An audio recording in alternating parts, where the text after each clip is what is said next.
Ben ritrovati con il meteo di Antenna 3. Alta pressione e dunque bel tempo su tutto il nostro territorio. In Veneto ampio soleggiamento, sarà dunque una splendida giornata all'insegna del sole su tutti i settori.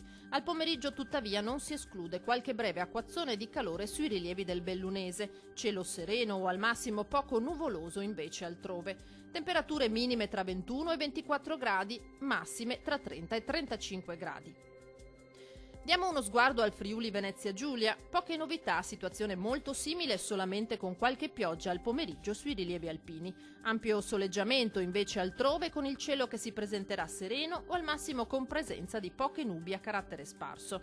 Temperature minime tra 21 e 22 gradi, massime tra 31 e 35 gradi. Vediamo infine la situazione del Trentino Alto Adige. Non cambia di molto la previsione, con tanto sole al mattino e con accesa instabilità invece dal pomeriggio, con temporali sui settori alpini di confine localmente anche di moderata o forte intensità. Temperature minime intorno ai 21 gradi, massime tra 31 e 34 gradi.